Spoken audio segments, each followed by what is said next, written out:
come a little closer and lend me your ears. Don't worry, you keep yours while I keep mine. In each episode, we'll dig into the major stories, uncover the truth, and retrieve gems from Yada's blog.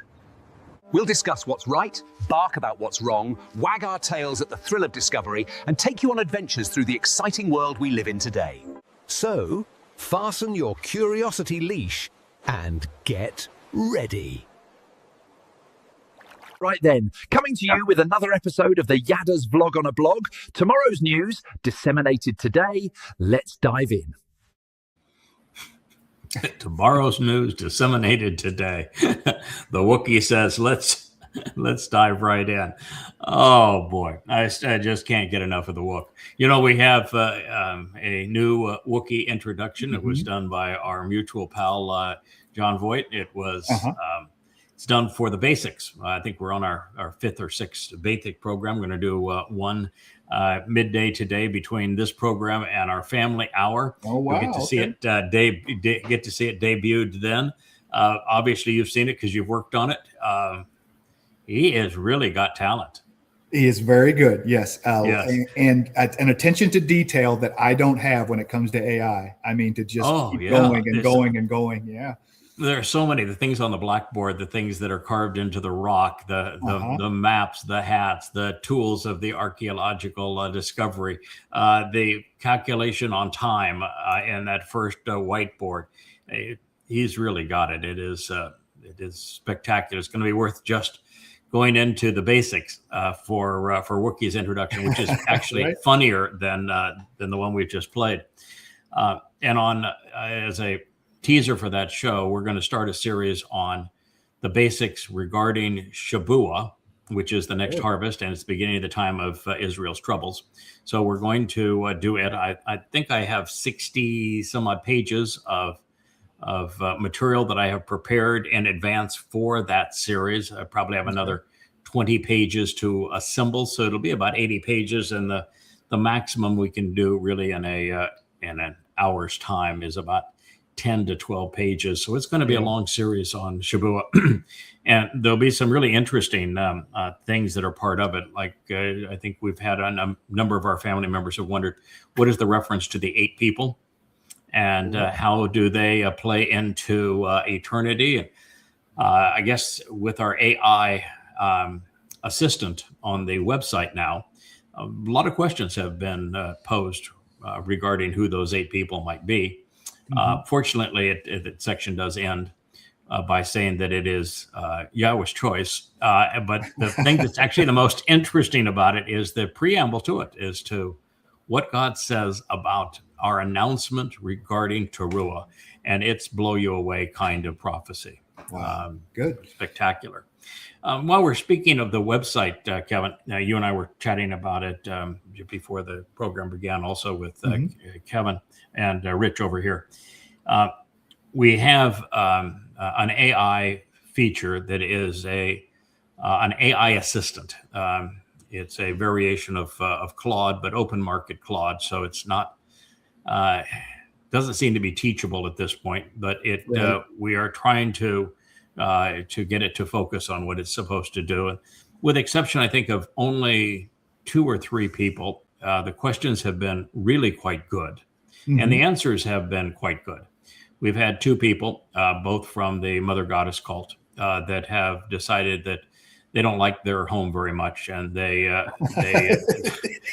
we got a nicer place. They want to complain. Yeah, they got a nicer place. And they want to spend time here, but it's like a lot of vagrants when they come and spend time here, all they want to do is tear it down. So yes, it is. It's just amazing that you find a group of people that want to be off on their own. You say, initially you say, fine.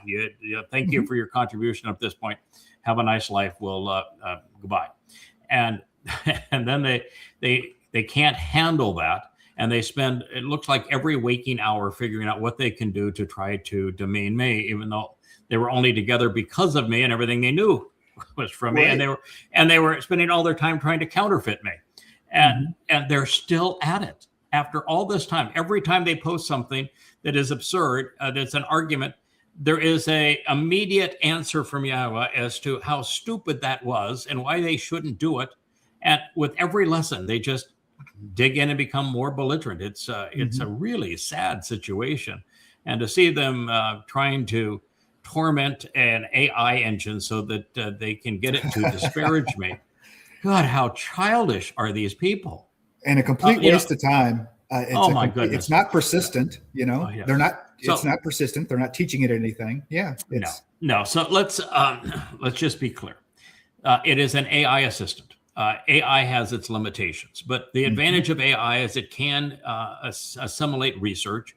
And having written over 25,000 pages of material, and now we have the transcripts from many of our shows, and it's about 1,000 hours of these vlogs. That's a lot of material, and somebody may have a question. They want some of that pulled together so they can think about it. The AI is really good for that. What we found is that with the exception of a couple of just nincompoops, cancerous malignant cells, most of the questions have been quite good, and the AI has done a very good job of answering them. And I just want to say a couple of things. One is that, if your purpose is that you are really miserable in your life and I'm living rent-free in your head, and because you can't figure out anything on your own, don't come here. Go someplace else. You went away. You went away for a reason. Stay away, okay? Please. And second is, this is not a confessional. Don't tell the AI your life story. It isn't. That's not what it's designed for. It is designed for you to ask a question that pertains to the books that I've written and the shows that I have done, the translations that I've made, the conclusions that I've drawn, and to ask questions regarding those things. That is its parameters. It isn't a psychologist. It's not going to give you advice on how to live your life. That is not. It doesn't do stock picks. It does not. And you're not writing me. I am not. I am not composing any of these things. So you're not communicating directly with me. You shouldn't tell your life story. You should ask a question and deal with the answer to the question. And also keep in mind that anything you write on the internet stays on the internet, and forever. It never goes away. And of course, for training purposes and for quality purposes, we have to have a log. We have to know what is being asked and most certainly what is being said. And sometimes we're reading this stuff and saying, "Oh my God, people, please." Yes, we have to on the back end. People claiming to be covenant, asking religious questions. Oh yeah, there's all sorts of that. So many people have heard this term covenant and they think that it applies to them. And I'm here to tell you that the number of people who are actually qualified to call themselves covenant and who are going to receive the benefits of the covenant is a tiny, tiny fraction of those who think they are. So if you're asking religious questions, you are not covenant.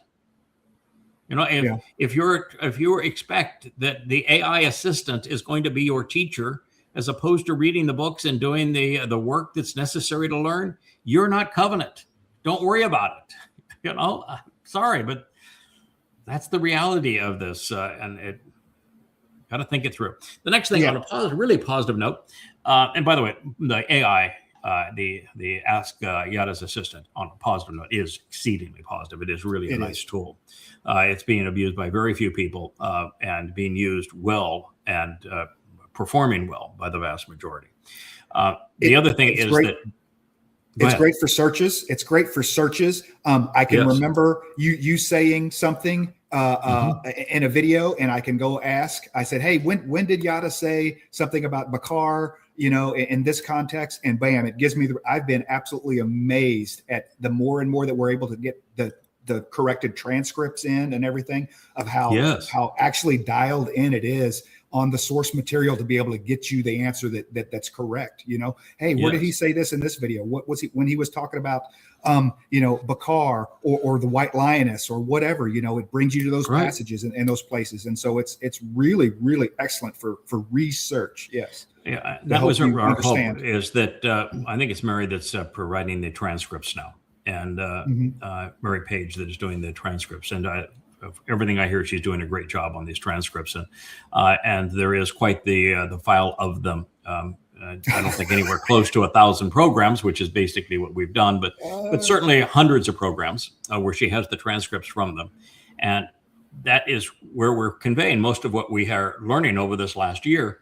And so the fact that it can search those shows in addition to the books is just a huge advantage, because we have a search capability already. If you click books, Sure. the top of the book page is search. And it's a very effective search engine, much better than anything we've been exposed to previously. But it doesn't search the shows. If you do the Ask feature, it also searches these programs as well. So that part's great. Now, the thing that we were missing, because X and Facebook have become way too gutterish to spend time. It's every time you're on Facebook or X, you feel like you need to go take a shower. It's repulsive what they have become. They are very, very trashy, anti-Semitic, racist, political, just junk, keyboard jihadi sites. And 90% of what shows up in my feed is absolute trash. And they've been destroyed by AI, actually, because people can create the illusion of a public figure or of a newsreel, and every bit of it's fake. And so it's becoming more and more difficult to distinguish between real and fake as it's being presented, and the conclusions are always wrong. And so it is such a horrible environment and so poorly managed by both platforms. I mean, Leia's using Grok to do some of the AI imagery, and she says almost every time I give it a picture, it wants to strip its clothes off. Grok is just a sexual pervert.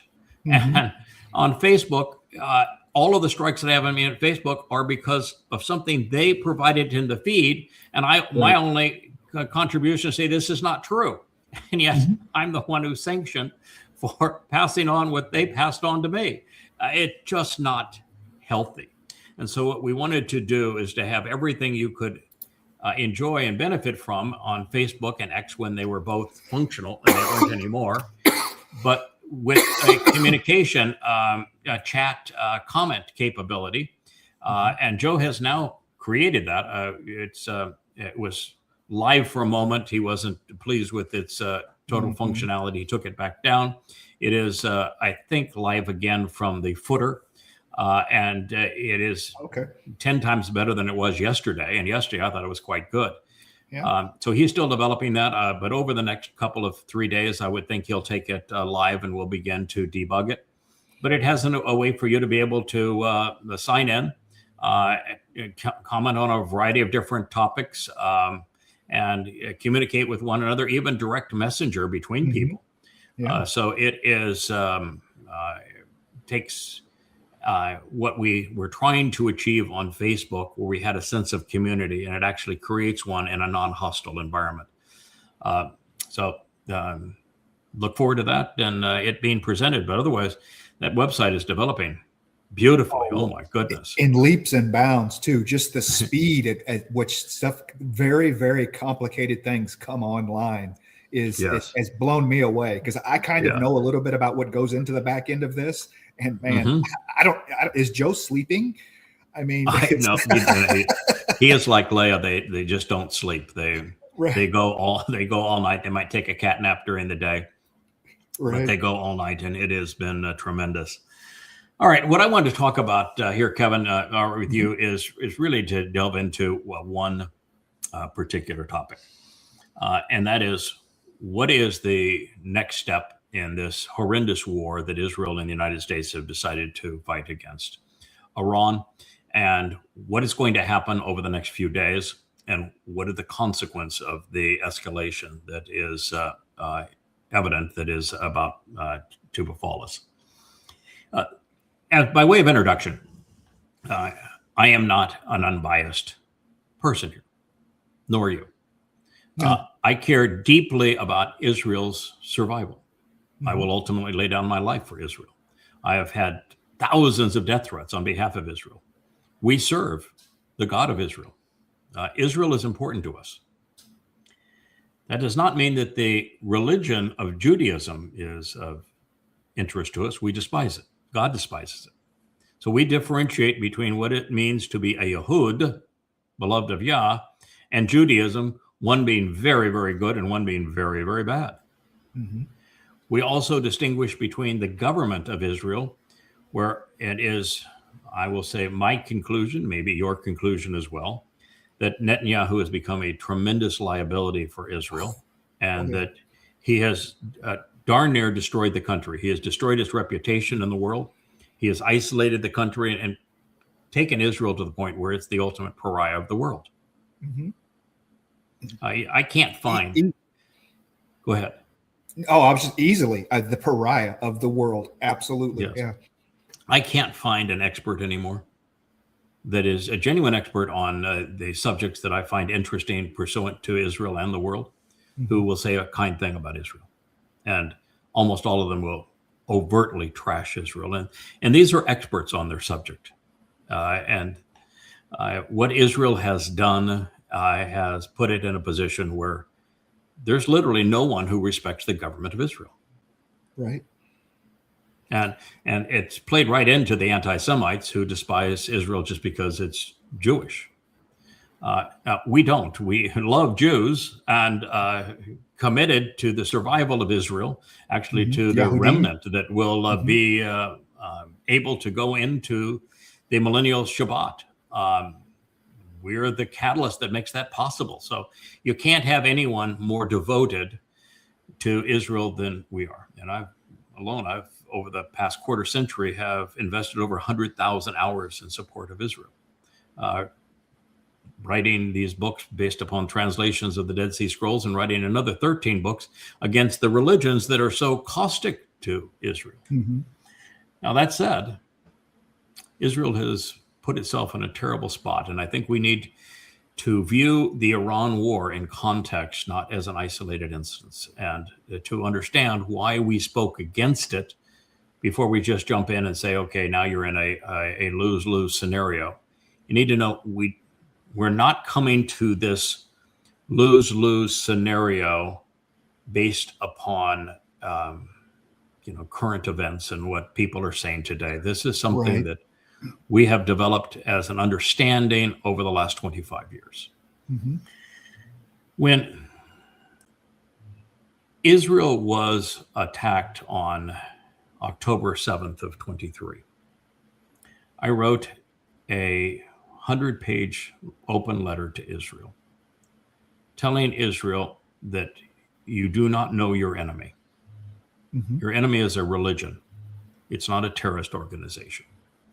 And if you do not understand the nature of this enemy and how this religion has been your enemy for 14 centuries, and understand the text of this enemy, their scriptures, and what their motivations are, then you have no chance whatsoever of prevailing. Yeah, it's not radical Islam. It's just Islam. It's just Islam. And the majority of those who infiltrated Israel on October 7th were not Hamas. They were run-of-amok, run-of-the-mill Muslim boys and tinny rompers. And most of them didn't even have rifles. Some did on the initial wave. But after that, they were just boys, the Muslim boys out to rape, plunder, and kill, because that's what their religion and their God asks of them, and their prophet, their non-prophet, asks of them. And so, having written Prophet of Doom, which at the time was the most comprehensive, chronological, contextual, and most well-documented presentation of the Islamic source materials, their scriptures, ever written, I knew a lot about the nature of what I was witnessing on, we were all witnessing on October 7th. And I knew that October 7th was nothing more than a reprisal, another representation, if you will, of what happened at Kabar.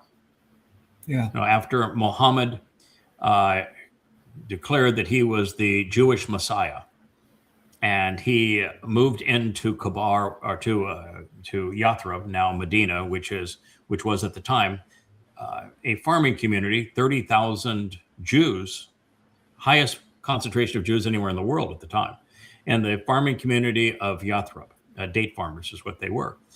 And they were reasonably prosperous there. And Muhammad was down and out because he had been mocked out of town based upon the satanic verses and the wild donk mule ride to the non-existent temple.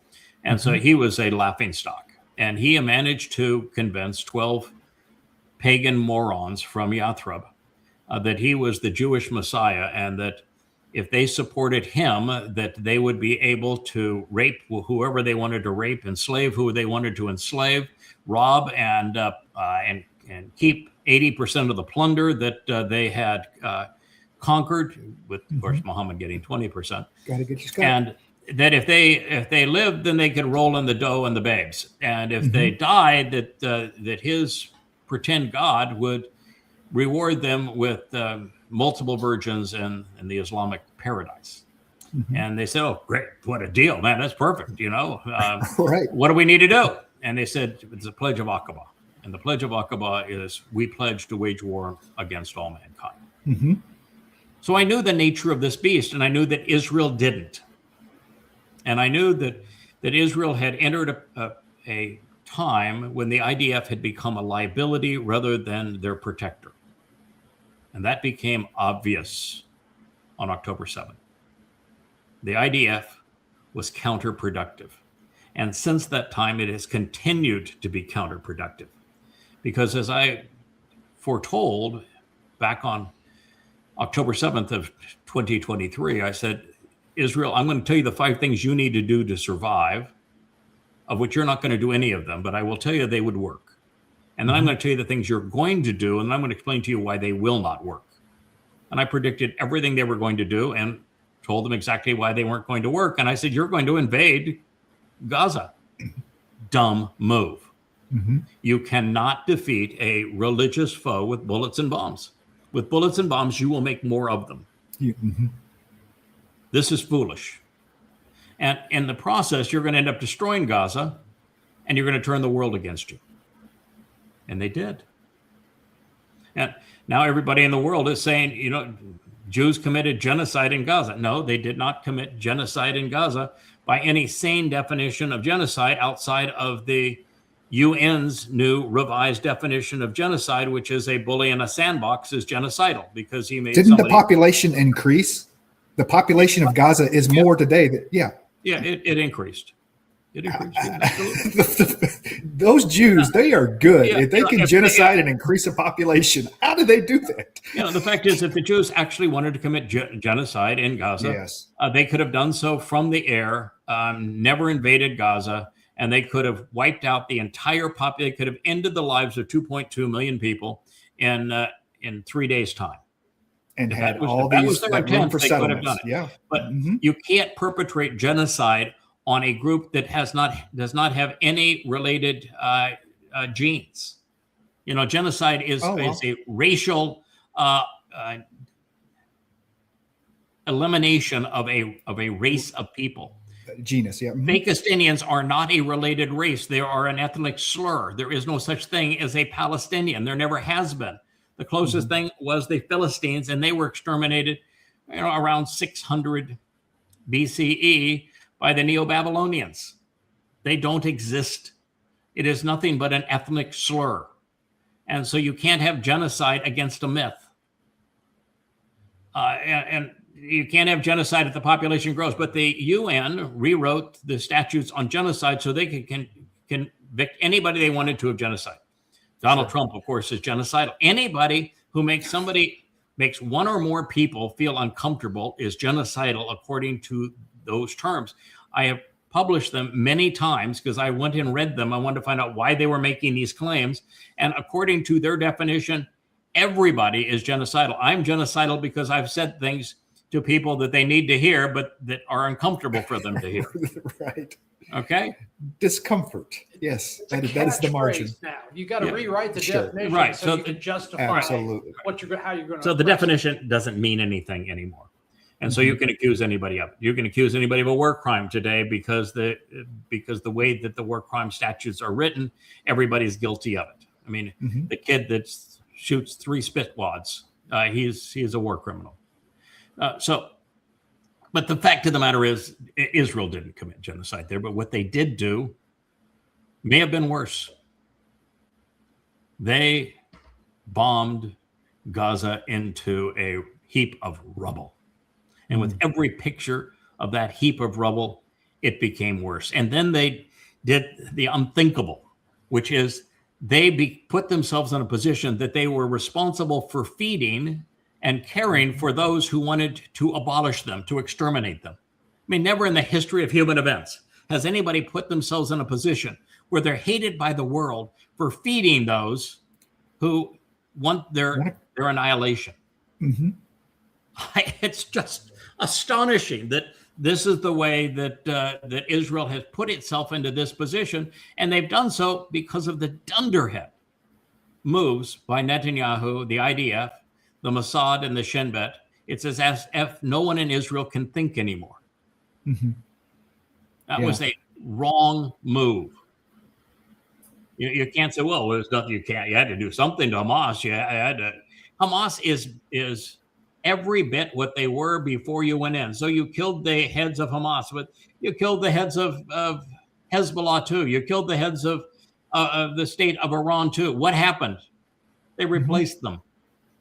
They're still bombing in Lebanon. They're still a religious enemy by killing their leaders.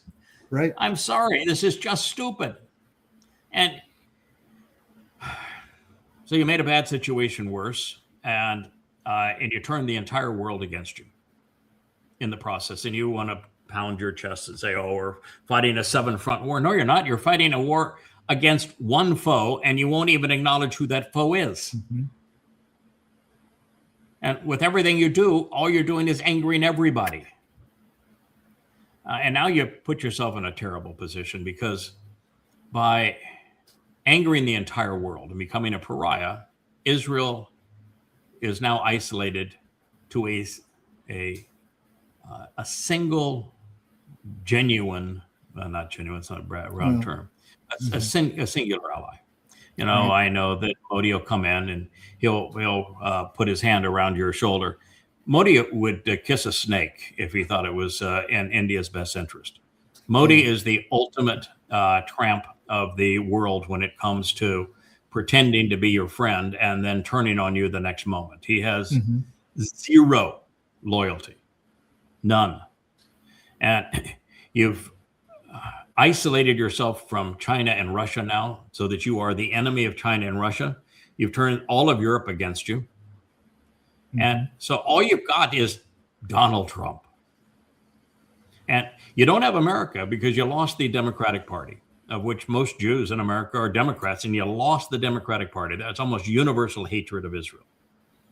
And you've lost almost all young Americans, that even Republican Americans, you've lost them. And your MAGA Twistians are not suitable allies. And Donald Trump is presented all the way through the prophets. He's the great betrayer. He's the one who arranges for Israel to lose its heart and a terror state carved out of its midst. We were told directly by Yahweh's prophets exactly who he is, and he is Donald Trump at this time doing these various things. And he is Rahab. He is going to betray you. He is absolutely going to throw you under the bus. He's going to sacrifice. He would sacrifice you for a good hair day. Doesn't take much, and there's no recovering once you are been trashed by Trump, and he's vicious. And you put yourself in a vassal situation to the man who will turn out to be worse than Adolf Hitler, worse than Stalin, worse than Mao Zedong, worse than Kubla or Genghis Khan, worse than Tamerlane. We're looking at the man who we Caligula. This is the worst man who ever lived. He is demon possessed, and you have put yourself at his mercy. And that's a really bad spot to be in. And you furthered that with the first Iran war. We ought to say and be very clear about this. All of those nincompoops out there that are pretending to be smart and saying that Iran has no intention of developing a nuclear weapon, you have to be absolutely out of your mind to make such a statement. The maximum fissile purity of civilian grade uranium enrichment is between 3 and 5%. You run a nuclear power plant between 3 and 5%, depending on the nature of that plant. There's just tiny things you would do in medical research with, a gram of enriched uranium to 20%. But Iran's not doing that kind of research, and it would be a gram. And you would never put your country at risk for it. Right. To put the country at risk for decades with sanctions that are biting, isolating it from the world, to enrich uranium, over 400 kilograms of uranium to 60% or more fissile purity, has a singular purpose. There are no other purposes other than to make nuclear bombs. And to say otherwise is just to be dishonest, intellectually dishonest. And I hear so many experts make this claim. It isn't true. There's only one reason to enrich uranium to 60% fissile purity. And from, by the way, with a cascade the size of the studio that I'm in right now, you could take 60% enriched uranium, generating a runoff of a Hyundai or a Prius, and you could enrich it to 87% fissile purity, which is high enough for a nuclear bomb, in a week's time. There's nothing to it. Once you get it to 60%, there's literally nothing to it to get it to 87% fissile purity. It's just harder to hold in that condition. It's more, deadly. Prefer to keep it in the 60% because that's where all the work is. It's easy from that point on. And then the next hard part is to have missiles that are capable of being properly guided so they don't explode over you, that can reliably deliver such bomb so that it doesn't blow up on you. And boy, the Iranians are in the top 4 or 5 countries in the world on that. Right. And the rest of it, you can go online and read how to create the centrifugal compression force to once you have uranium 235 to the proper fissile purity. And it's not that big a deal. It's easy. And these Persians are bright. So that's the only reason they developed it. Now, they never used one, did they? No. So when Israel goes and attacks them, as they did a little over about a year ago now, not quite a year ago now, when they did that, did Israel increase or decrease the likelihood that Iran will develop a nuclear bomb? Absolutely increased it. You gave us a reason. Yeah, absolutely. Right. What you told us is that because we don't have a bomb yet, you can attack us. But if we had a bomb, you wouldn't be able to attack us. That's what you told us. Nobody's going and taking care of Kim Un. Nobody cares about Kim Un. They leave him on his island. Bad hair boy can live on his little peninsula all untouched, and he can do anything he wants to do because no one's going after him. This is why what Trump and Israel created in that first Iran war, the 12-day war. When Trump said, well, I obliterated it. And we kept on saying this, but no, you didn't. You didn't even remove it by so much as a week's amount of time, or 1 gram of uranium did you destroy. You didn't get any of it. And not only that, all you did is accelerate their desire to have a bomb. And now it's over. The previous Ayatollah, but they went and killed him. He thought it was sacrilegious to have a nuclear bomb. And so he precluded the final development of the nuclear bomb. And now they went and killed him. And now the rest of them are saying, oh, that was really stupid of him. We'll go ahead and finish our bomb. Yeah. I don't know how Israel can be this foolish, but they are. And it goes on and on again. Now, the other lesson we learned, at least everybody outside of Israel and the United States learned, in the 12-day war, is that in the war between interceptor and missile, the interceptor always loses, even if the interceptor wins, because the disparity in costs and the lead time in making them, and how you can make missiles and drones much faster and a much greater quantity than you can interceptors. So any prolonged war the country that has the defensive interceptor system is going to lose. And I understand it now that the Iron Dome and David's Sling and the Arrow system, that collectively that multi-layered system, even throw some THAADs in there, that they're having north of 80% success, so long as we're not dealing with cluster munitions, which they have no success unless they get them before they enter Israeli airspace.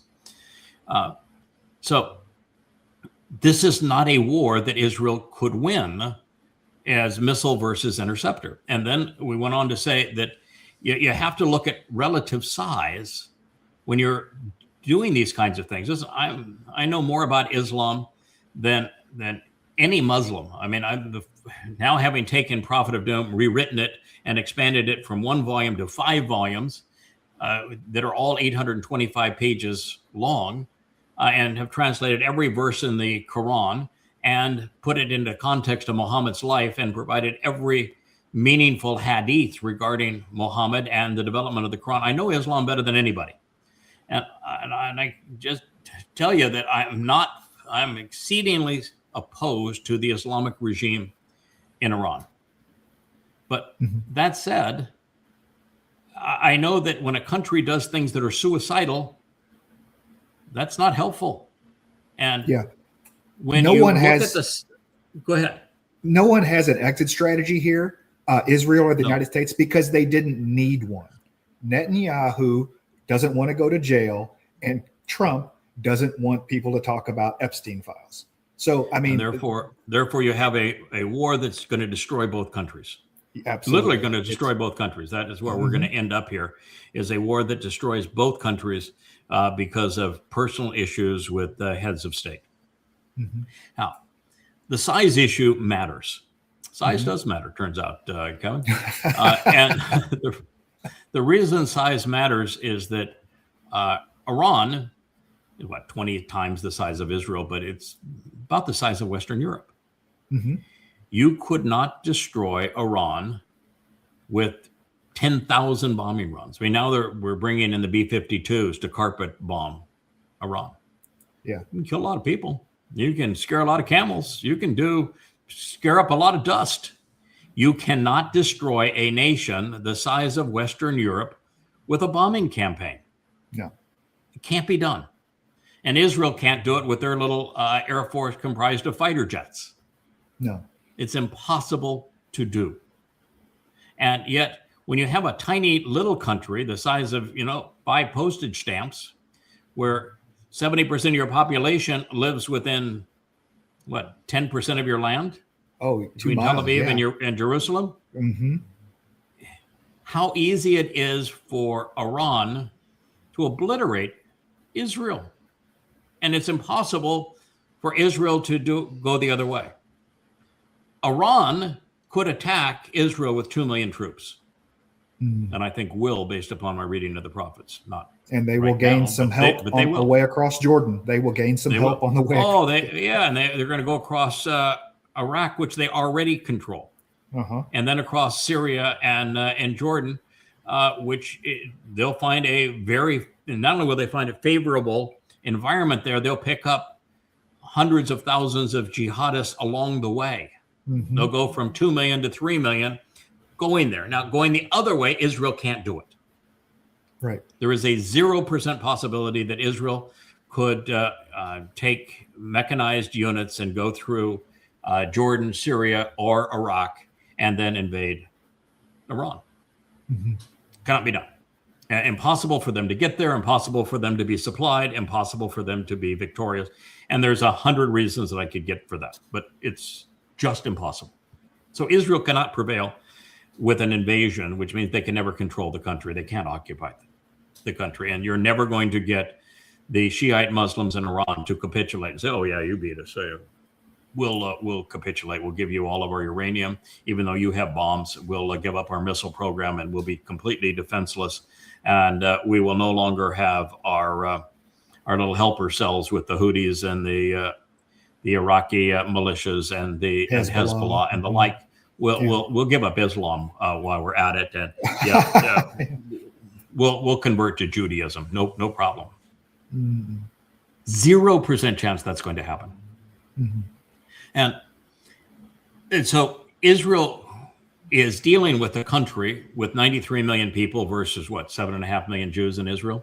That just the population difference alone, plus the geography difference, is such that Israel had a 0% chance of prevailing in an ongoing war. And then you have to add the utter stupidity, this is with a capital S, of regime change. And not understanding the nature of regime change, or not appreciating the fact that the United States is the foremost expert on regime change. They've done it now 100 times since the end of the last World War. Right. You know what America's success rate is with 100 regime change operations? Zero. Not Literally. Not one that it could be called a success. And there's some that are catastrophic failures, like Libya, Syria, look at Iraq, Syria, Afghanistan, Ukraine. I mean, catastrophic failures with deaths of millions of people and completely destroyed states.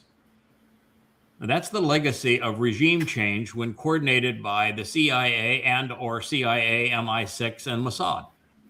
So it was not going to happen. There was a 0% chance of a favorable outcome. 0. And yet, Barnea, the head of the Mossad, who should have gone off and shot himself, I'm sorry, but that's what he should have done after 10/7, and he had the actual plan for Al-Aqsa flood months in advance, had all sorts of videos of them training to carry out Al-Aqsa flood, had all sorts of forewarning, and then didn't do anything to protect Israel. That's a man who should have done far more than resign. At that point, your life isn't worth living. You caused the death of thousands of Jews and destroyed the Jewish position in the world because of your belligerence. You take an oath to protect. Yeah. And yet he went and told Netanyahu, oh, yeah, you get regime change, no problem. Yeah, we'll do a decapitation strike. We'll get regime change. Not only isn't that possible, regime change has to be homegrown. It has to be generic. And it has happened in countries never prompted by the U.S. or the CIA or the Mossad, but it has happened. It happened in Nazi Germany. Before there was a CIA, because the CIA was founded by Nazis after the war, and it wasn't perpetrated by the Mossad because they didn't exist at the time either. Israel didn't exist. But the Nazis, Socialist Democratic Workers' Party, with their brown shirts, which would be, if you know what a brown shirt is, it's like ICE today. It's a private army for a dictator. They were so ruthless that 3 to 5% of Germans were able to cause regime change. But that because they were armed and they were violent and they were homegrown. They had something that they were going toward, not something they were going just away from, and they were going toward National Socialism and Adolf Hitler. It also worked prior to that time, 15s-ish, that period in Russia, where the Bolsheviks under Lenin with Marxism were also ruthless, immoral, and vicious, and they were a homegrown group of about the same percentage, 3 to 5% of Russians, and that's enough if the revolution is sufficiently vicious and they have something that they're going to, not just from. In Iran, I watched those protests. It was never even a tiny fraction of 1%, but never anywhere close to 1% of Iranians were protesting. It wasn't homegrown. It wasn't generic. Wasn't grassroots. It was being sponsored by the Mossad and CIA, just like what happened in Ukraine. And they were lightly armed, mostly by the Mossad and the CIA, and not heavily armed. And they were the less ruthless party because the Revolutionary Guard Corps were far more ruthless. And so you just look at it intelligently and you say, this has a 0% chance of prevailing. This is not going to be regime change because in addition to all of that, this minority had something they did not like, but they had nothing to go to. Mm-hmm. So it's not just a from, it has to be a to. And now, if I can figure that out, why can't they? Right. They have different motivations, completely different motivations. Yeah. Yeah. Mine is to protect Israel. Theirs is to protect themselves. Mm-hmm. And enrich themselves. Absolutely. Yeah. Right. Now, when Netanyahu figured out how to play Trump, now, I don't think Trump made any decision. Trump doesn't make any decision for anybody else. He only makes decisions for himself. Mm-hmm. And he doesn't decide based upon an orderly assessment of evidence and come up with a reasonable or moral conclusion. He just does what he thinks is going to be fun for today. He's chaos. He's a confabulator. He's literally the corporeal manifestation of Satan. But when Israel goes off and has all these meetings with Trump, and then sells Trump on the idea of a decapitation strike, and Trump then chimes in and say, "Yeah, let's go do that. That'd be fun." Mm-hmm. Israel puts itself in a position where, when it all falls apart, which it has already, Americans aren't going to blame. Well, they will blame Trump to some extent, but not the MAGA. They're going to have a scapegoat, and you hear them with the shrill voices already, and they're always and already vehemently exonerating Trump and blaming Israel, the AIPAC, the Israeli lobby, and Netanyahu. Oh, well, it's default. It's blame the Jews. It is choice number one always. And if you put yourself in a position where you make that easy, that's a bad day's decision.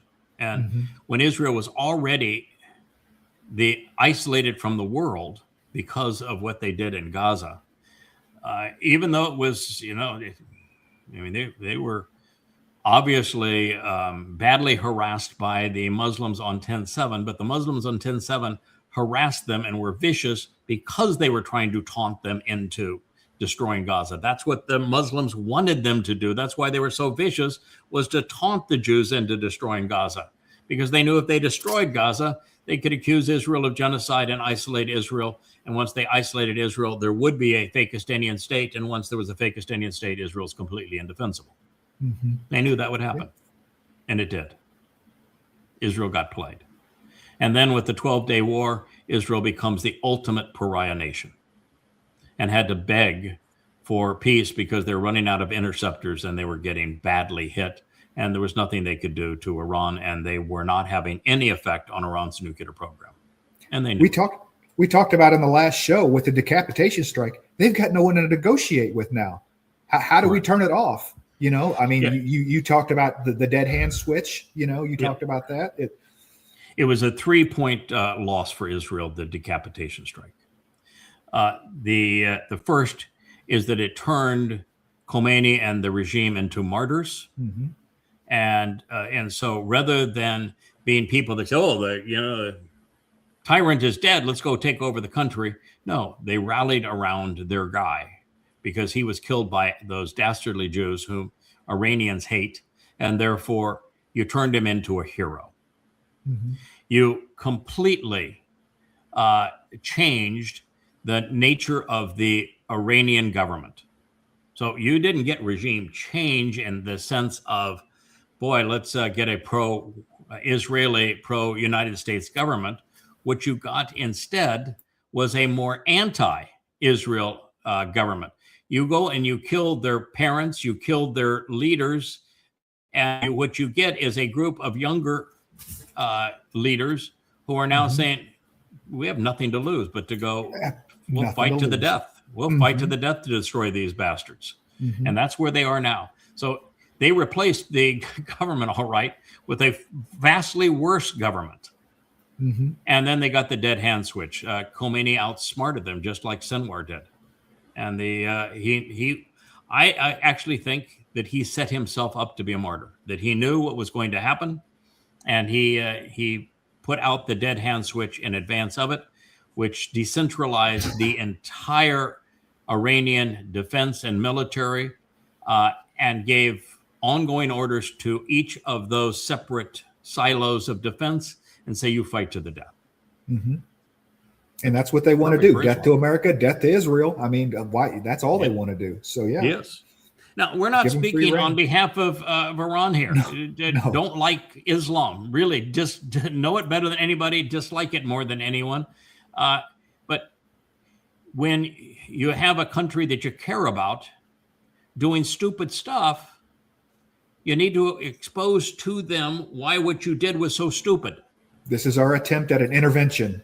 We love This you. is our attempt, Please have a yes, as seat. an intervention. It's just like Please have a telling seat. Doe when he did the Bathsheba thing and killed her husband, that was a really stupid thing to do, pal. You need to listen to us now, because what you did was really stupid. And we need to get your head screwed on right, because right now your head is looking backwards. Yeah. And so this is an intervention. And sometimes to do an intervention, what you have to do is go through the entire process of how you got here. Uh-huh. And so that you know that going forward, the person that's speaking to you is not a Monday morning quarterback. They've been with you this whole time, and they have been warning you, you should not be doing this stuff. Mm-hmm. And you can't rely on the God of Israel, because you erased his name. We just lost Kevin there. He went away entirely. So we'll see if we can get him back, figure out why he might have disappeared. It says you've entered again. But Israel, you erased his name. You obliterated your relationship with him. You chose to be religious as opposed to engage in the covenant. And you've done everything you can to annoy him and annoy his son, because you don't recognize that Dode is the Messiah. He is the Son of God. He is your Savior. He is returning King. You've denied God, his beloved Son, and you have denied yourselves of his name, and you've written over his Torah with your God-forsaken Talmud. You're You looking do not for have God on your Hamashiach. side. He's in the Yes. Torah. He's anointed 3 times. He's right there. How right hard there. is it? He's right Yeah, there. how hard is it? Read the 89th Mizmor. It isn't that difficult. And so, Israel, you don't have God on your side. He's not returning until you return to him, and that's not for another 7 years. And it's only then, when you listen to what I'm trying to tell you, what we're trying to tell you now, that you are going to begin to return to him and listen to him. And between now and then, you need to understand God is sitting this one out. Mm-hmm. He will ultimately rid Israel of Israel's enemies, but not for another 7 years. And it's going to get really bad between now and It's a then. mess by the time It's we a get to mess. that point. Yeah. Yes. And Israel, you don't have enough troops.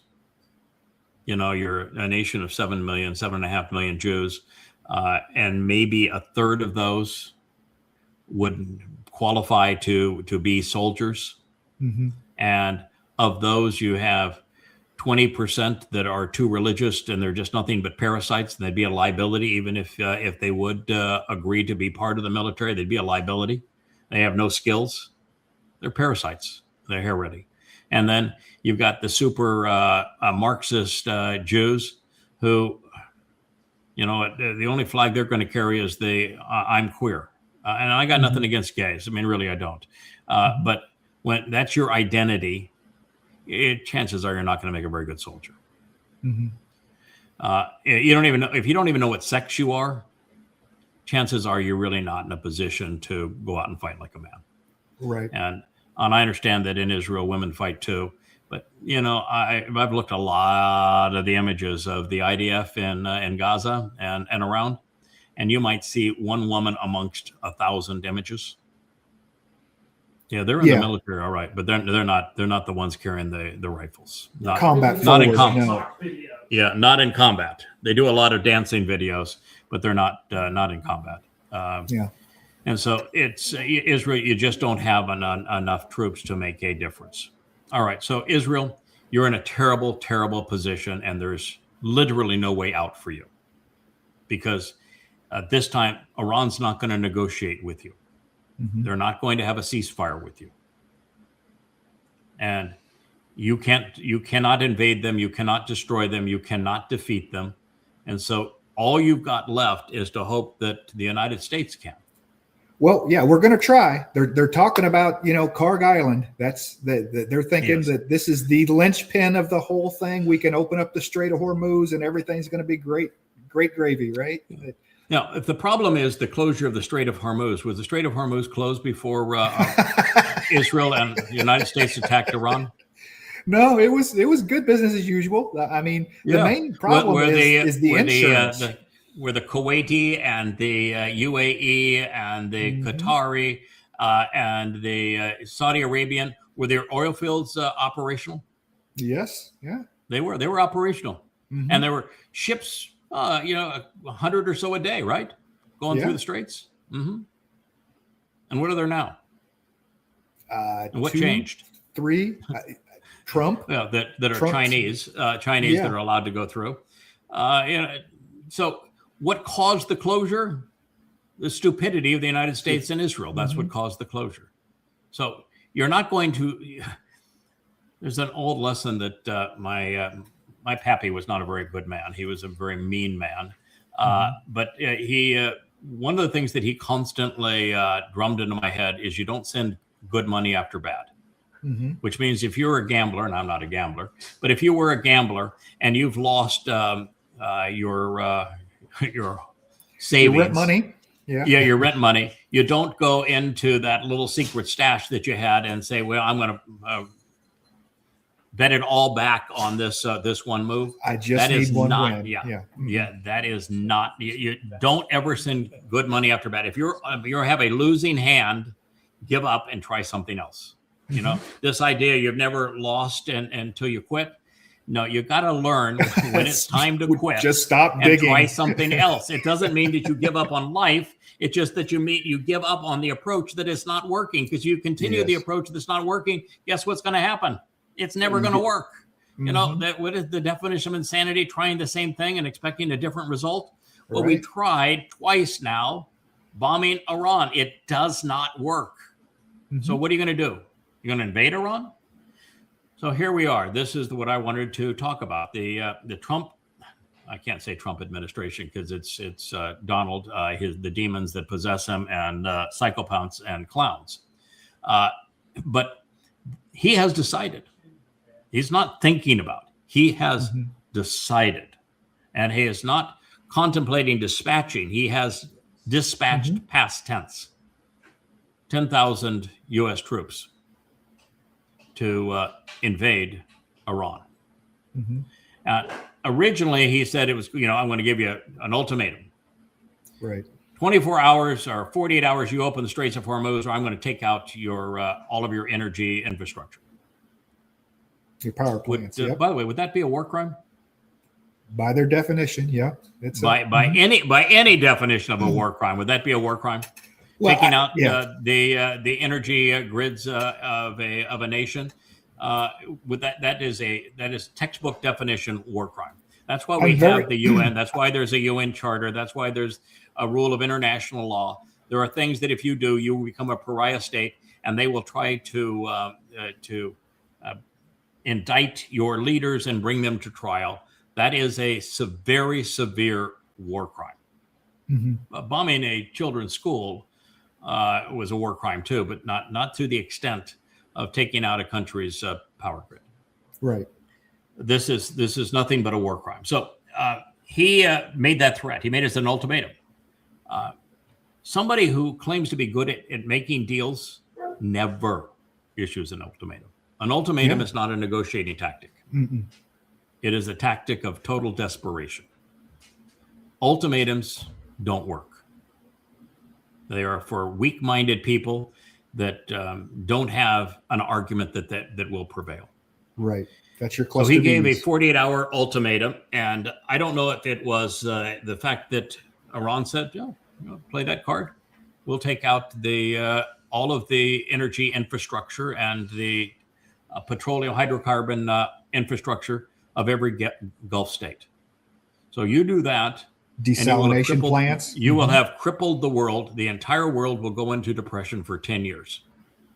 That's our response. That's a promise. You do it. That's the consequence. We hope you don't do it. We don't want our infrastructure crippled. But if you do it, we will destroy the infrastructure of every Gulf country so that you wouldn't have to worry at that point about the Straits of Hormuz being opened, because there will be nothing to ship through the Straits of Hormuz. You turn our lights off, you have no lights as well. Yep. You have no lights as well, and you have no oil, world, and you won't have oil for a decade or more. Wow. So That's what so he might have said, okay, well, that's probably not a good idea. Or somebody in the military might have actually said, what you're asking us to do is a war crime. I don't want to go and spend the rest of my life in jail. And so just bad idea.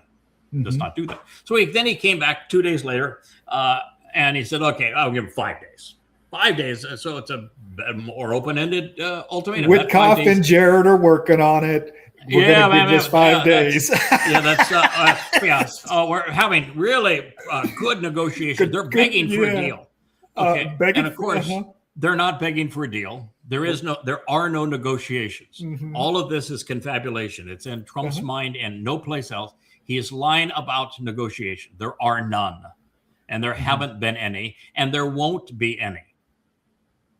And so he finally has somebody type up 15 points on his wish list. He sends it he has no idea who to reach, and he's even admitted it, and Iran, got no clue. He claims, we're talking to their top guy. What's the top guy's name? Well, he's their top guy. He's really respected over there. Their top guy. That's who we're negotiating with. No, you're not negotiating with their top guy. He won't talk to you. And the only person that is really known that you could negotiate with would be their foreign minister. And he said, no, you're not talking to me, and I'm not about to talk to you. Right. And then he types up this list of 15 things, none of which Iran would ever do, no country would ever do. And he sends it over to Pakistan. Now, Pakistan has signed a defense agreement with Iran's most formidable enemy, Saudi Arabia. So do you think that Pakistan is going to be a neutral site for the Iranians? Say, oh, sure, we'll go to Pakistan. Yeah, what are you going to do, kill us there? Yeah. No. And the Pakistanis received this thing and said, we're delighted to serve as, the host for this sort of thing if you're going to have it. But you need to know the Iranians are really not interested. And they came out and said it forthright. They're not interested. And then you hear from the Iranians and all of them to a person say, we're not negotiating with him. This is an absolute lie. And we're not going to negotiate with him. We don't trust him for obvious reasons. And so this was his excuse to take it from the ultimatum from 2 days to 5 days. Then yesterday, he took it out to 10 days. 10 days. I'm going to hold off in committing grotesque war crimes for 10 days. And oh, by the way, thank you for that great gift. You gave us a really, really important gift. A great gift. Not going to tell you what it is, but a great gift, which he inferred were tankers that would pass through the Strait of Hormuz that were somehow affiliated with the United States or its allies. And that didn't happen either. In fact, the last two that tried to pass through were both confiscated. So that was a lie too. But what is Trump's modus operandi? Because he's not a very bright man. When, for the first time that the United States attacked Iran, what were the Iranians and the United States engaged in at the time? Oh, goodness. They were negotiating a solution diplomatically with the Omanis as the mediators, weren't they? Okay. All right. And they had just finished one round, and they were all saying, we made a lot of progress in that one round. Let's go to the next round. And it was the day that the Omanis said, hey, we made really good progress in that round. This might work out. That was the night that Trump decided to obliterate their nuclear capability. The B-2. So he used diplomatic negotiations, not as a means to avoid war, but as a pretext to war. Oh, I tried to negotiate with them. I couldn't do it. So therefore, we just bombed them. Right. It wasn't a way to avoid war. It was a pretext to war. I thought he was so clever. I'll take them by surprise. They think they're negotiating with us, and I'm going to go and bomb the living car out of them. So then what happened this time? Well, we're extenuating at the time. We're pushing 10 days worth of negotiations. No. That's before this. Before this one. Oh, okay. No, before this one. When we started this war a month ago.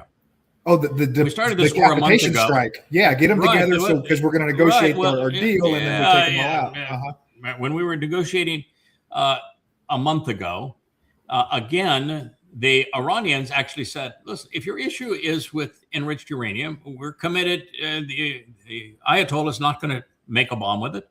We'll send it off to someplace like Russia as a neutral party. we'll give up our enriched uranium. We're obviously not giving up our missiles, and we're not giving up our proxies and that sort of thing. But we'll give that. If that's your issue, you release the sanctions. We'll give up our nuclear fuel. And so they had major breakthrough in terms of a discussion. And what did Trump do? Yeah. That same night Killed them of all. that announcement, the very night of that announcement, he started bombing them and did a decapitation strike and started the war. So in other words, the negotiations weren't to avoid war. The negotiations were a pretext to war. Right. So now Trump, in his own little mind, is confabulating. And he says, oh, we're having great discussions. And then the next second he says, boy, they better get with it and get serious about these discussions. Oh, man, we are really close to having a deal. Boy, if they don't get their act together and start dealing with us, it's going to be bad for them. Every other sentence, it contradicts the previous one. But he's using, once again, the negotiations, even though these are imaginary, as the pretext to war. That's his one-trick pony. So I would have thought, prior to him extending his deadline from 2 days to 5, and then 5 days to 10, that the 5th day ends this evening. Yeah. And that after the markets close, it would be the natural time for him to launch his invasion. And that the only reason for extending to 10 days was to give them a sense that, well, this is still ongoing. There might be hope. I think wasn't it George Bush that said? Wasn't it George Bush that said, "Fool me once, shame on, and fool me twice, you won't get fooled again." He couldn't. Yeah, he fooled me again. I don't know. Yeah, I Won't get fooled again. Yeah, he got that. Yeah, that was funny. But I actually knew George Bush quite well. He was not a very smart man, nor a very moral man, but I knew him. So the high likelihood, looking at Trump's prior behavior and the fact that he has now moved 10,000 U.S. troops into the region. He has flown from Fort Bragg. And then in addition to that, he has 2 amphibious ships that have the gunships on them and special ops Marines. Plus, he's drained the U.S. stockpile of special forces. Everything from Rangers to all of the various SEAL teams and the special operations team. He's taken them all, and he has flown them all or sailed them all to the Persian Gulf. And the 2 amphibious launch ships that are specifically designed for this sort of thing, they arrive this evening in the Persian Gulf. He likes to fight at night. It's a 7-hour time change to where they are. Loves to fight at night. The moon's going to get brighter, not dimmer, over the next week. They like the cover of darkness, and all of the airborne troops are already there.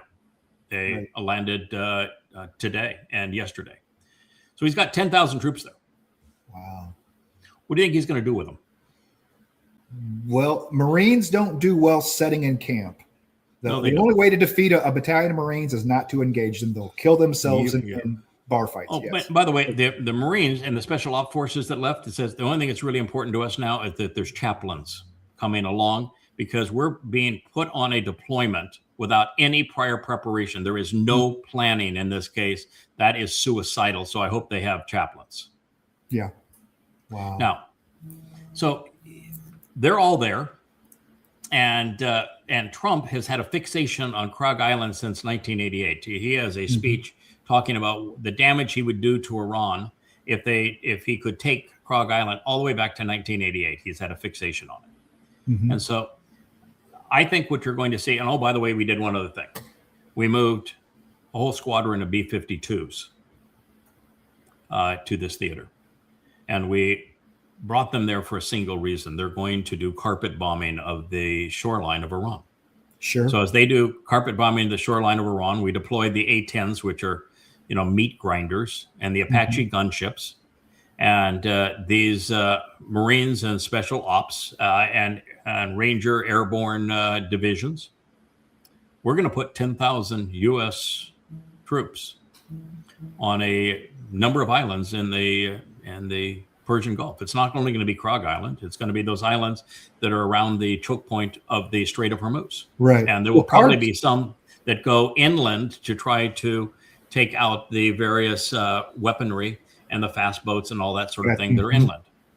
Right. Okay. Once they're there, and I think that, with the microwave weapons that America has, where they can debilitate defenders with the microwave weapons that we have, and with then the ability of the Americans, they have the second wave. The first wave is the microwave weapon, which debilitates defenders. The second wave lights up all radar. It's so much of a target. It lights up the radar. And the third wave is the F-35s with radar-seeking guided missiles behind them.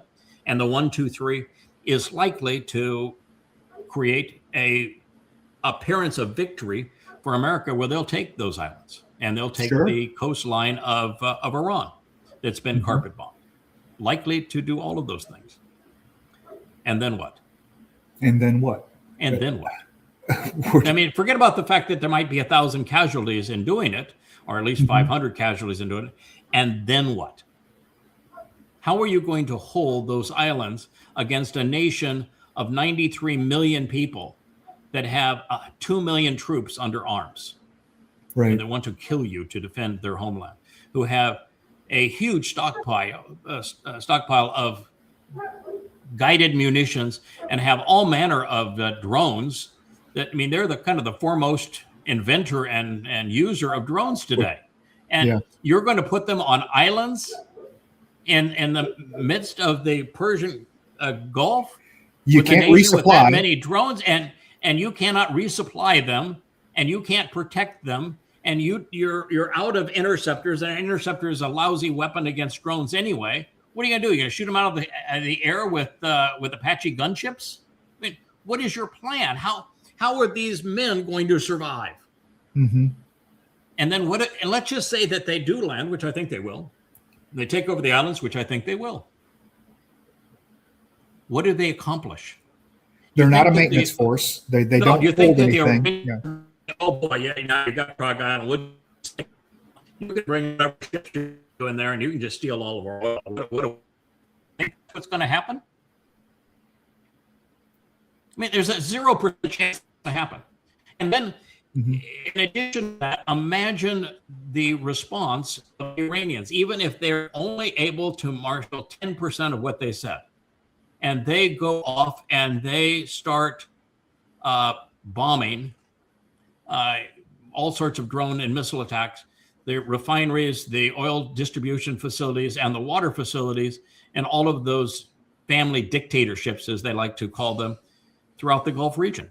Yeah, that's their play. That's all they're going to do. Why would we bomb our own infrastructure and try to push you out of it? We're just going to do what we said we were going to do. Yeah.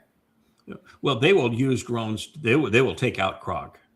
You put 3,000 Marines on Krog Island, they'll take it out. Absolutely, they'll take it out. But they'll cut off the spigot for it before they even take it out. And they will carpet bomb their own islands. Also, if they have a chance to kill Americans, 5,000 or 10,000 Americans, there's nothing that will stop them. But let's just say that America is magic, that not only they take the islands, which I think they will, and let's just say they can hold the islands without considerable losses, which I don't think they can. But let's just say they could. What now? What does that get you? What does that get you? I mean, the oil facilities and the U.S. situation with the other Gulf states, America is now a pariah. Right. And the things that are keeping the Strait of Hormuz closed do not come from Karg Island. So no, they don't. The mines they are come still from there. underground, undercliff facilities in that shoreline that would be like taking the beaches of Normandy without the beaches. Well, and it's just sheer cliffs that go straight up. And it's hundreds of miles long. I mean, that whole inlet around Karg Island is 120 miles, like circular around the island, and so. But all the way down that coastline, it's like 600 or 700 miles. Yes. Yeah. I mean, no, you can't. You know how many troops it would take for America to be able to actually conquer and occupy Iran? The number is probably in the range of 4 to 5 million. We have, what, 400,000? Mm-hmm. And do you think that America is going to stand by and have 400,000 of its sons and daughters risk their lives and die in Iran when Iran's not an enemy of the United States? Okay, they can say death to America all they want to. They just are not a threat to America. Yes, yeah. So they weren't. They are now. But you think Americans are going to go for that? I mean, you'd have to reinstitute the draft. Do you think that Americans are boys are going to say, "Oh yeah, I'll sign up for that"? Sure. As soon as I set down my game controller, where I'm doing my first person shooter game, yeah, I'm going to go off and do that. Yeah, why not? If there was chatter from the FBI about the ability of Iran to have strikes from the Pacific coast, from like Iranian ships, off cargo ships or whatever, that they send drone, or that they might have that capability to do that, to hit LA or something. Now, it was chatter from the FBI, but I don't know that that's not a setup for I don't want to use the term false flag, but once again, what got us into Afghanistan was 9/11, regardless of how easy it was made. I mean, we went into Afghanistan. We didn't go into Saudi Arabia, right? The 19 hijackers from Saudi Arabia. Saudis that perpetrated it, and there were no Afghanis that participated. We went into, and there were no Iraqis that participated in it. So we just used an excuse to go in and wage war with those two countries. There were no Iranian ships. There were no Iranian ships off the coast of California that were going to send drones into Los Angeles. I agree. That is utterly stupid, and so no, America is not going to do that. And then you have the problem of that the only pretense of solvency America has is the petrodollar. Mm-hmm. And it's losing all affinity now for the petrodollar. It's destroyed the U.S. dollar as a safe currency to invest in, as a safe currency to do trade in. And the petrodollar thing was based upon you agree to sell all of your oil and gas in dollars, and we'll provide protection for you. It'll be our military that protects you. Won't be protecting America's, by the way. We'll be protecting you. And then what did we do? We declared war on Iran, and we left. We just abandoned all of those bases, and none of the Muslims in those bases knew how to operate the equipment. And it got destroyed. Mm-hmm. And now you want to tell them, well, you have to honor the petrodollar? And what do you have in the Middle East? You've got the Saudi Arabians wringing their hands as those Iranians are really bad, and the Qataris and the United Arab Emirates are really bad. We really dislike them. You need to stop doing that. Unprovoked attacks on us. They have hundreds of billions of dollars of U.S. weapon systems and no one to use them. Mm-hmm. They're in a terrible position, and their population does not like them. And the only reason they keep themselves in power is they bribe everybody, and they're running out of money because they can't ship oil or gas, and their facilities are being destroyed. And we created this, and it's going to destroy the petrodollar in the process. So, it's said this a million times. It's easy for any idiot to start a war. Mm-hmm. Ending a war is very difficult. And in wars, everyone loses. And in this war, Israel is a big loser. The United States is a huge loser, and Iran is a huge loser, as are all of the Muslim dictatorships throughout that region. They're huge losers. And because China and Russia are the allies of Iran and are doing nothing to protect Iran, they're huge losers. Mm-hmm. And of course, Ukraine is a huge loser because Russia is getting rich on this whole war. It's costing China a lot of money, but Russia is getting rich. Price of oil goes up. Absolutely. Good for Russia. Yeah. Liquid natural gas, all of that. Yeah. They're raking it in for sure. And then you have Europe, don't even know what they are. They say they're paying 5 times more for American natural gas and oil than they were paying the Russians. 5 times more. Their economies are essentially bankrupt, and they still won't do any deal with the Russians, who, if they hadn't aggravated through NATO and the Ukraine, would be their best buddy. Mm-hmm. So the ramifications of this are worldwide, and Israel has absolutely turned itself into a pariah and an enemy of China and Russia. And even though China and Russia have shown no guts whatsoever at protecting the world from Trump, and could have, and China or Russia has the technology to take out those carriers and to give America the kind of black eye that it needs to get the hell out of there and leave. And neither one have been willing to do it. Right. Well, what's in it for China to do? I mean, yes, they're losing Iran, but they're not really losing Iran. In a span of time, things will come back around, and Iran will be able to flow oil into China, or they can purchase, their energy from. There are already Russia. pipelines. Yeah, there are pipelines that bypass the sea, and so they can they? Yes, but it becomes more difficult for a nation to elicit a sweetheart deal for another nation if they're not willing to help that nation when they're being attacked.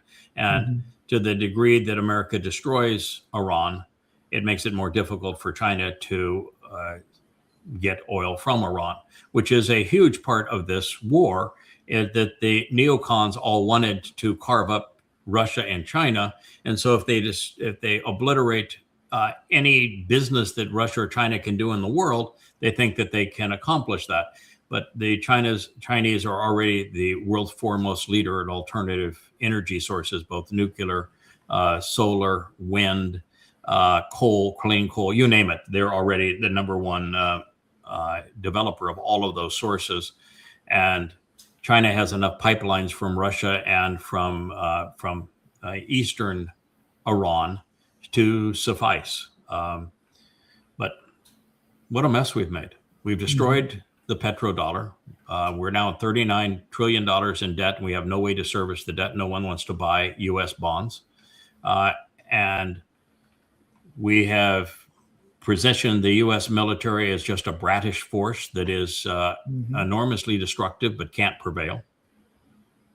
Right. What have we done to ourselves? They're pirates. They're pirates. Oh, yeah, they're pirates. Yeah. Join the Navy, become a pirate. We're kidnappers. Yeah. We threaten countries, whether it's little Greenland or Cuba or Panama. We're going to wear Canada as a hat.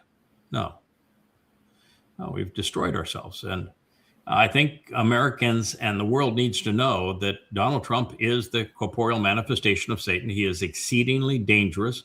And unfortunately, he is so vicious that there isn't a world leader who is willing to stand up to him. Not one. Not Putin. Not Xi. And collectively, because of the infighting and animosity between them, BRICS is too far away from having a replacement. The only thing they have is this quasi gold-backed yuan from China and their trading system, but it's not sufficient right now. And China actually doesn't want to destroy the United States. That we're, an important market of China, and that's not their goal. The goal of the Chinese, they know that they have already won. They have surpassed the United States as the economic engine of the world, and that in every way that matters, they have already overtaken the United States, and that the United States is certain to implode economically under its debt that it cannot service. So, but a soft landing, a slower pace to the demise of the U.S. is in China's interest, which is why they're not provoking anything. But when you constantly abandon your friends like they did in Venezuela and now are doing with Iran, you lose prestige. You look like, why would I want to do a deal with you when you'll cut tail and run and laugh at us when we're in a bad situation? Right. Russia at least gave them intelligence information and is likely going to supply them with and I think Russia and China both collaboratively will supply them with whatever additional missiles they need. But it's not enough. And it's just a shame to see no backbone on Xi and Putin, who actually could put a stop to this before America destroys the world. or the United States within itself, the people of the United States, because there's not one person that this is benefiting. And well, there is one person that this is benefiting in the United States. Our fuel prices are not there. I mean, there's nothing the people of the United States are getting out of a war with Iran. Well, this is not benefiting Trump either.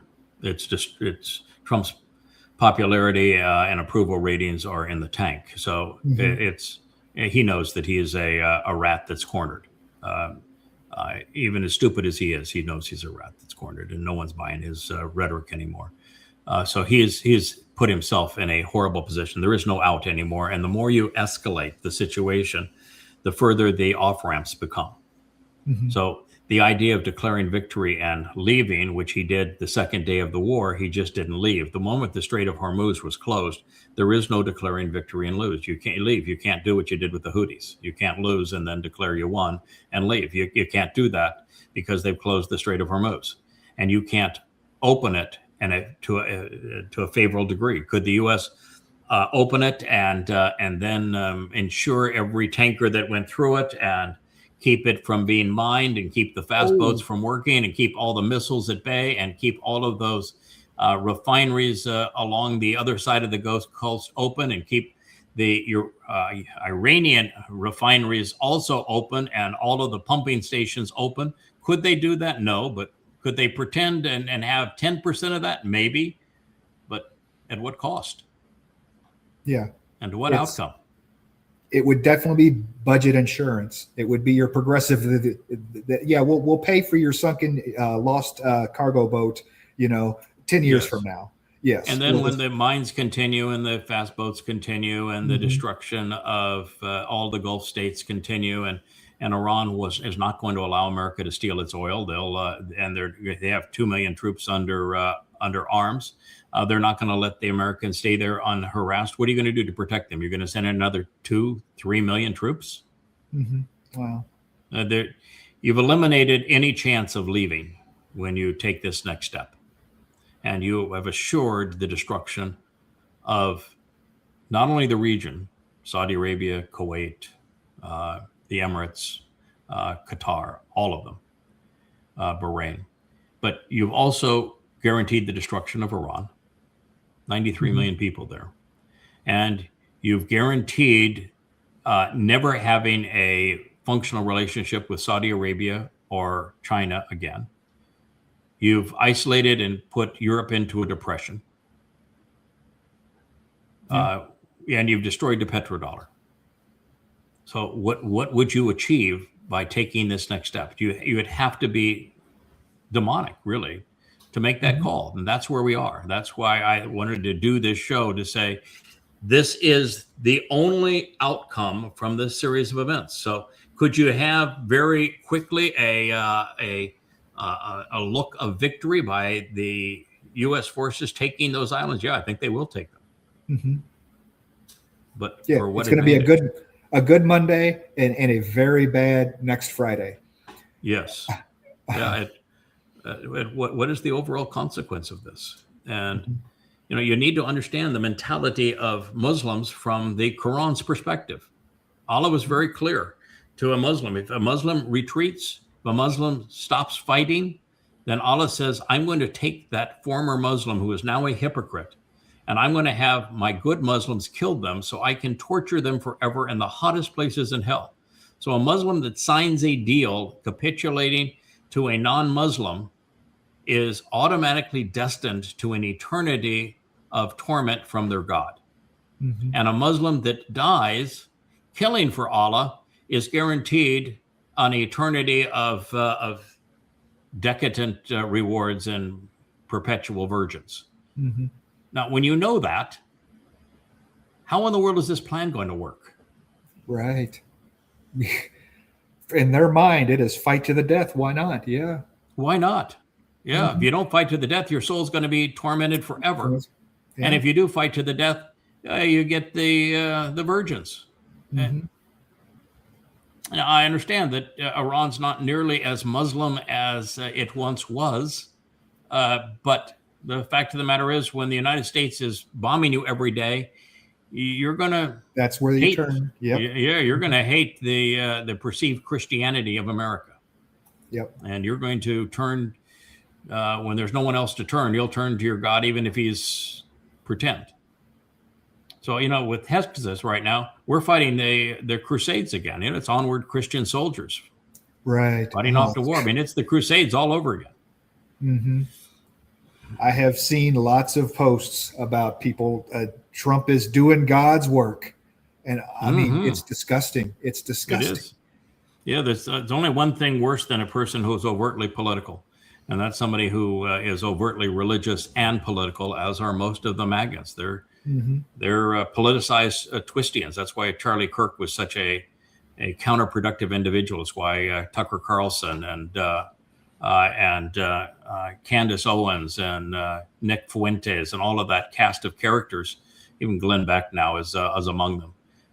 They're worthless. They're exceedingly counterproductive, and this is the influence that America is under. And you don't have in America an alternative, because the Democrat Party is not a viable alternative anymore. The party has gone way too socialistic, too Marxist to be mainstream, and they don't know how to counter Donald Trump, and they're afraid of him. Mm-hmm. So he's cowered with his private army, particularly with ICE, he's cowered them into submission. And so the Democratic Party, even if they were to win Congress, they couldn't do anything. If they win Congress and the Senate and they impeach him and they convict him, it would have no ability to do anything because he's just too ornery, too nasty. The Democrat Party is not the alternative. Down. And MAGAs are lost in space, and there is no Republican Party other than MAGA. So America, you're just toast. There's nothing left. You're playing poker against a royal flush, and all you've got is jokers. No, it's done. Mm-hmm. And that's how it's going to play out. And I just thought people ought to know that this is how it's going to play out. Now, if you don't want to be caught up in it, there is a solution. Go to Yada Yada. Don't think that Ask Yada at Yada Yada is going to take you from where you are to where you need to go.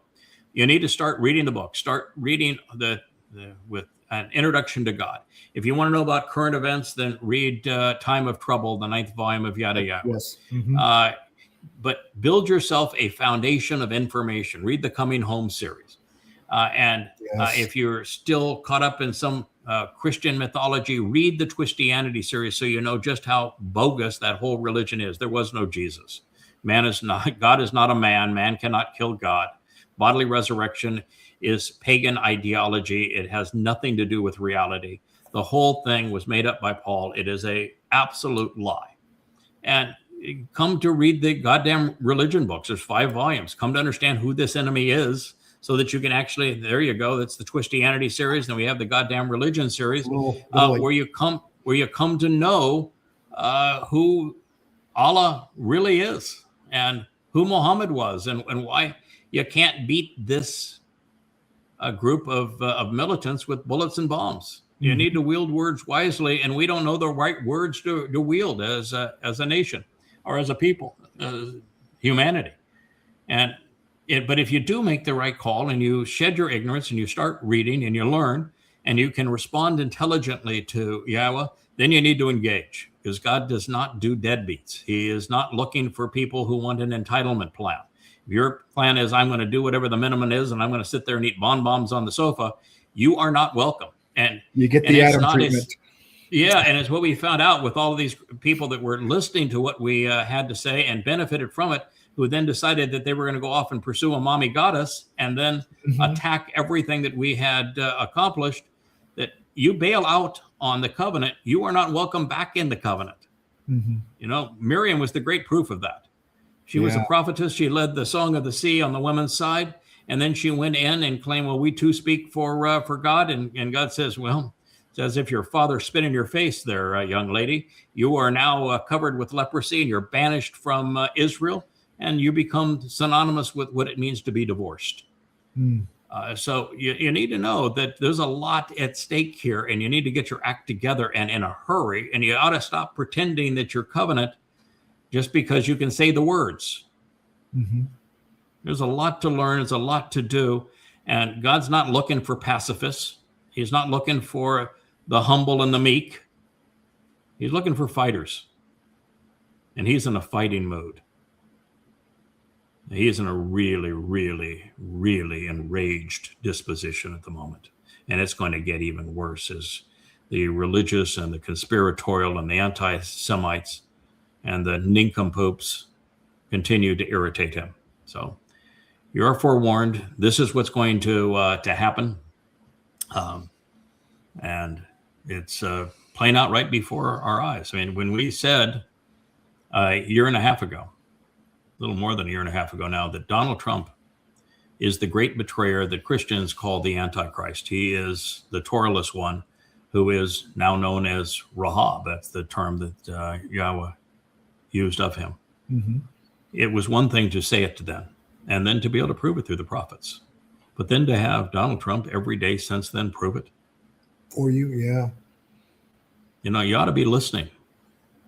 A year before October 7th, I told you it was going to happen. It was going to happen. And while it was happening, I told you this is only 0.1% of what's going to happen in 2027 when Alaska Flood 2.0 occurs. Mm-hmm. And here's where they're coming from, and here's what they're going to do. When somebody constantly tells you in advance what's going to happen, and it happens, you might want to listen. And that's why we did this program. I want you to listen so that you can protect your own, because the world's not salvageable anymore. You can't save America. You can't save Israel. It isn't salvageable. It's only going to be a tiny remnant of Israel in the very end that is going to be purged of their religious and political guilt. That's going to be allowed into the garden, but they're going to have nothing in common with political and religious Israel as it exists right now. It's going to be strictly based upon the preferred ethnicity. And even then, there's going to be a bunch of Goyim that are allowed into the millennial Shabbat too. There's a lot for you to learn, and you need to get with it. So that's why we had this program. Sorry for the ugly guy with his the bad teeth and the mouth open there. He happens to be a Marxist, like most of the professors now that are the experts. But even the Marxists get this one right. U.S. versus Iran was the heading, the war of attrition. The moment it moved to a war of attrition, which is where it is now, there is no chance America can win, because this is a war of choice by America. And most Americans, by 2/3, don't want the war. Mm-hmm. And so if you have a war of choice by people 7,000, 8,000 miles away who don't want the war, and you have a people who are fighting for their very survival, you will always lose that war. That is a war that America cannot win and will not win. And thus far, almost every move of the Iranians has been to outsmart the U.S. You know, people thought originally, why are they blowing up the bases and the refineries and other Muslim nations?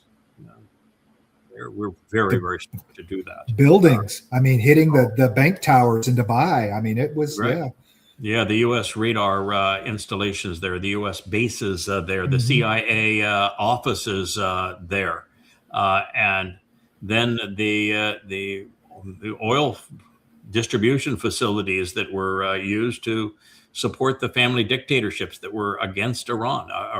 Iran became the hegemon for the Persian Gulf. America has always tried to avoid anyone other than itself being the hegemon anywhere in the world. And it now put Iran as the hegemon of the Persian Gulf. And there is nothing that the Islamic nations that are Arab nations on the other side can do about it. They're wringing their hands. But MBS met with Zelensky yesterday. I mean, the guy who's fought a war for 5 years with the United States and Europe, giving them every imaginable weapon and intelligence, and he's losing a war to Russia.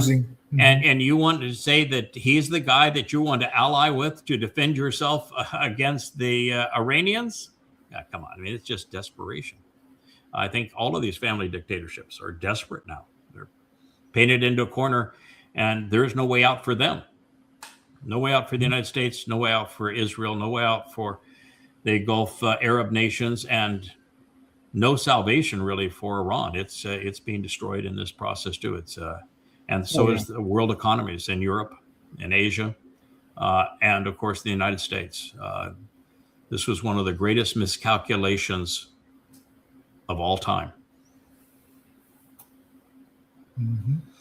Absolutely. Well, are you going to make another show on Shabuwah? It's we're yes. an hour and 40 minutes in. So yes, okay. No, we're all done. That was my waiting for you to wrap it up. Okay. I'm going to send over my notes so far on Shabuwah. We'll begin a series on it. We'll use the new Wookiee introduction. You are more than welcome. In fact, we'd be encouraged to join us on the Shabuwah show. You might have a life and other things you need to be doing in the meantime, since you'll be back with me this evening for Family Hour. But if you want to join me, please do. The Shabuwah. Okay. The first part of it's interesting. The second part of it is gripping. It is just really stimulating material to talk about this next harvest, and also the issues of the time of trouble. It's all woven into it, and God has a lot to say about Shabuwah. It shouldn't have been a secret all this long. Right.